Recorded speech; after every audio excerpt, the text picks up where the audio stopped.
You guys are gonna love this.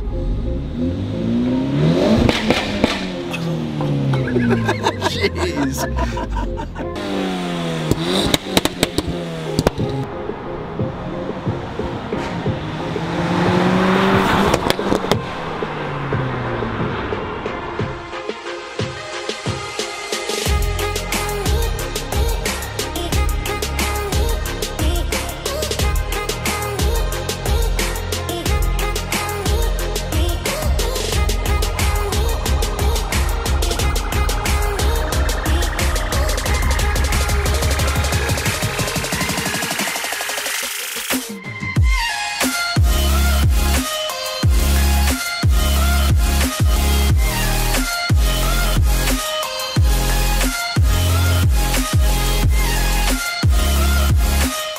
The Scirocco has been a unique car from Volkswagen, made from the mid-1970s in its earliest form until the early 90s. The car didn't return until 2008, going straight on to win Top Gear's Car of the Year in the very same year it was released back into the world. I'd say the Scirocco is one of the best looking stock cars you can buy from Volkswagen, especially in its GTR and R styles, which are in my opinion the only ones you want to go for. That unique sloping coupe roofline makes it perhaps not the most practical car in the lineup, but definitely one of the more fun ones.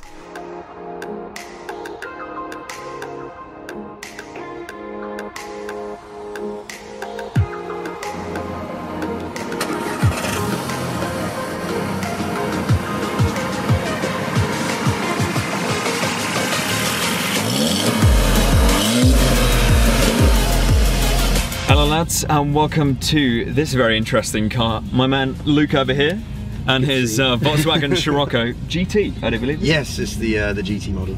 Yeah, well, we're going to go for a quick first impressions on the car. We're going to get some information on what my man Luke here thinks of it, having owned it for, how long have you had it now? Oh, not very long. Not very long at all, so we're both fairly new to it. Probably about 2 or 3 months maybe at most. Okay, and chat about all the things you've done to it. Yeah, I mean, the modelist won't. Yeah, all right.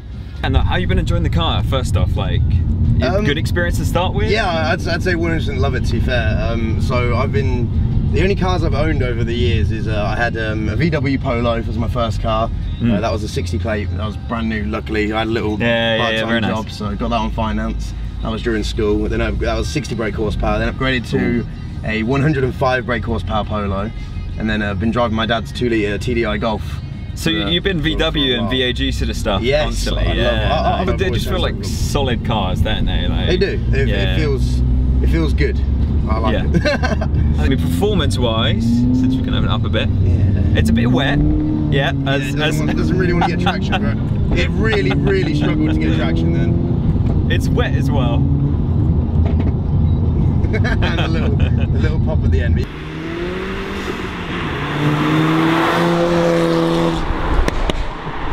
210 stock. Yeah. My first mod was well, I basically took it to a garage first of all because it was a second-hand car. I brought it under like an AA approved car dealership, so I believed it was a fairly solid car under the hood. It had a few scratches in that here and there exterior. Sure. But, as you do with a car. Yeah, that definitely. age, right? So I took it to get like a Terra Clean, where they flush out the engine and everything. Then I had a stage 1 map done on it. 35mm lowering springs, just so it sits a little bit nicer to the ground. It doesn't have that massive freaking arch gap.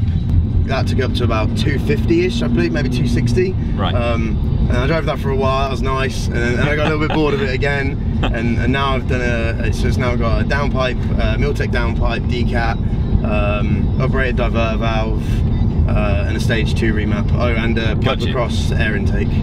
Right. So, yeah. How long have you had it again? The actual car? Yeah. I think maybe 2 or 3 months. So this is all, just got it straight away, mod it, got bored of the first mod. Yeah, just keep it going. Don't be afraid to put your foot down. Similar okay, so immediately, like, really similar driving position to the Cupra, actually, and all that. Because again, it's the same car, really. It's a bloody Leon, it's a Golf, it's a, they're all the same. They're all the same, but like, at the same time I kind of like that, because it's familiar, but they put their own touches on it. Was it not an Alecki handbrake? Because that was one of the things that got me on the Cupra. Yes, so the new ones do. Yeah, that's what my dad's Golf did. So that was automatic. Yeah. So that has the electric handbrake and everything. It's a bit weird to get used to. I mean, clutch is really nice and light. You did say it was slipping a bit with the power. It's though. slipping a little bit, like low revs, high gears. It's okay. a bit. It's only done it a couple of times, so it's only just kind of. I feel like it's just worn a little bit, but not enough to cause a problem. You don't want to add any more power, really, because that's going to be the limit as well.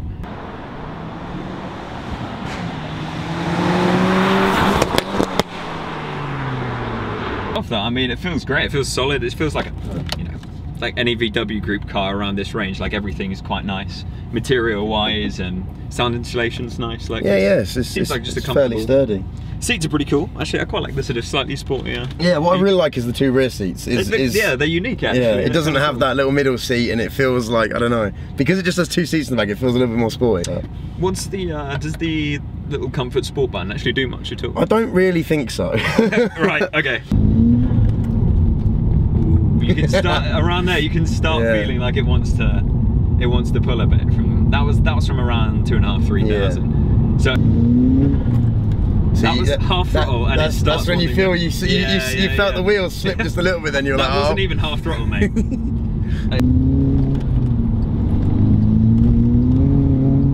Traction controls just no. Yeah. No. not in the rain. You can turn it off if you want, but no, you see, that's going to be ridiculous right now. It wasn't even gently taking the power away. It was just going no. Yeah. No. That in third. Let's go.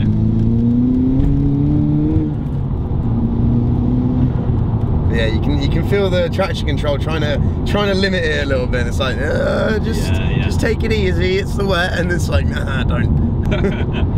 But no, I mean that's great. That amount of power is really nice. I think that's about perfect for a little daily. Like, though I can't see myself ever being able to get better than about 20 mpg out of this. No, it would just be that everywhere. Yeah, even in like the higher gears and stuff, like it still has that kind of pull. It has that power, which is nice. Like yeah, it doesn't seem like there's any. It's not massive turbo lag or anything. No.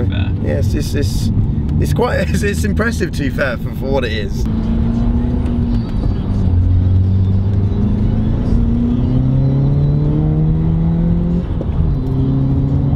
You guys are gonna love this.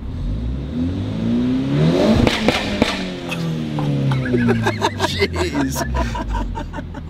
That's mental loud. The only thing I hate about this car is this freaking internal mirror. Because the rear window is tiny, okay? And it's the most triggering thing because the car kind of sits downwards as well, and I'm quite tall. I can't see like directly level behind me. So it's kind of like I'm looking at the ground through the back window, right? Which is very kind of weird and a bit useless. It's a bit annoying. So I don't really see any cars behind me unless they're right behind me. I was gonna say because the rear like quarter windows as well in the back are like they slope up, and you can see. I can't see shit. Yeah, no. As well. Like you see the sky kind of from major next because obviously last time they updated the Scirocco was the facelift, which was in 2014. Wasn't it? Yeah, and I think they don't push it enough because I think it's a really underrated car in their lineup because it's probably one of the ones I'd go for because I'd rather have this than a Golf just because of the look of it. Yeah, I think it looks a bit more sporty, but at the same time I think it looks a bit more classy. It doesn't look so much like a I wouldn't say boy race car because Golf's really like Golf's a nice car, but it just looks a bit more kind of classy. It looks a bit more kind of sporty and looks a bit more kind of grown up at the same time, but also that's what's strange about the Golf because it goes from being such a boring like old man's car to being a yobbo car so fast, and I don't know any other car in the world that does that. And this kind of sort of sits in the middle, I think. But yeah, thank you again for taking me around the car, man. No worries, I appreciate that. I'm glad you like it. I'm glad you approve. Definitely, mate. Definitely. Thank you for letting me drive. And so far, I mean, I've played around with VWs before. Like I have a VW group car myself, and I haven't really. I mean, I've not driven many of the like the boring diesel ones, but I was gonna say I've not really found ones that have not impressed me yet. Like I don't know, they all appeal to me in that way, and especially when you've got 290 bloody horse to play around with. It's definitely fun. Definitely, man. Again, thank you. Thank you very much. Check out Luke's channel if you haven't already on Twitch and YouTube. Yes. We're going to be hopefully doing some more work together in the future. I would love to, so fingers crossed. So look forward to that. Thank you for joining, guys. Anything else you got to say? No, apart from comment in the chat below on what I should do next. yeah, it would be cool to come back and see what you do to it. If you've got a car you'd like featured as well, we're doing that now. Hit me up on Twitter @PeonosTV. Drive safe, guys, and I'll see you in the next video. Peace.